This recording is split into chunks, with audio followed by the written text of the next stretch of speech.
14 मामलों में अपराधी व्यक्ति ने हासिल किया लॉ प्रैक्टिस का लाइसेंस। इलाहाबाद हाईकोर्ट ने यूपी बार काउंसिल को सख्त दिशा निर्देश तैयार करने को कहा।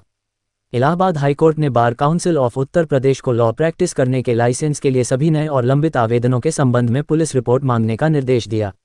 जस्टिस सौमित्र दयाल सिंह और जस्टिस विनोद दिवाकर की खंडपीठ ने राज्य सरकार और bar council of Uttar Pradesh को निर्देश दिया कि वे आवश्यक निर्देश जारी करें। साथ ही यह सुनिश्चित करें कि लाइसेंस जारी करने के लिए सभी लंबित और नए आवेदनों के बारे में संबंधित पुलिस स्टेशनों से उचित पुलिस रिपोर्ट मांगी जाए। जैसा कि पासपोर्ट जारी करने के लिए किया जा रहा है, अनुसरण किया जा रहा है। न्यायालय ने यह अवलोकन किया। इस तरह की उचित परिश्रम प्रक्रिया ये सुनिश्चित करेगी कि जिस व्यक्ति का आपराधिक इतिहास हो सकता है और जो उस जानकारी को छुपा सकता है, उसे लाइसेंस प्राप्त करने में बार काउंसिल को गुमराह करने से रोका जा सकता है। प्रतिकूल पुलिस रिपोर्ट के लंबित रहने तक जारी किया गया अनंतिम लाइसेंस ऐसी रिपोर्ट प्रस्तुत किए जाने पर रद्द किया जा सकता है।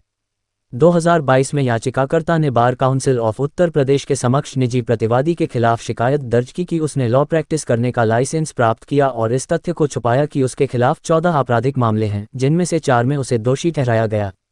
याचिकाकर्ता ने तर्क दिया कि हालांकि याचिकाकर्ता ने लॉ प्रैक्टिस करने का लाइसेंस प्राप्त कर लिया, अनुशासनात्मक कार्यवाही 3 महीने के भीतर पूरी करने का निर्देश देते हुए न्यायालय ने कहा कि यह चिंताजनक है कि 14 मामलों के आपराधिक इतिहास वाले व्यक्ति को लॉ प्रैक्टिस करने का लाइसेंस दिया गया।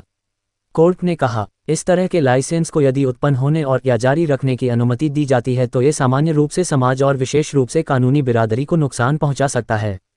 एडवोकेट एक्ट ऐसे व्यक्ति को प्रैक्टिस के लिए प्रवेश पर रोक लगाता है।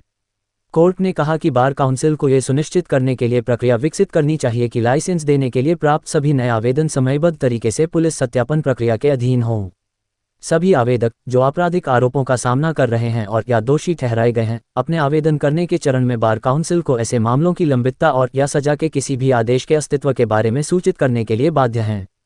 यदि किसी आवेदक द्वारा ऐसे महत्वपूर्ण विवरणों का खुलासा नहीं किया जाता है तो उसके आवेदन को शुरुआत में ही खारिज कर दिया जा सकता है।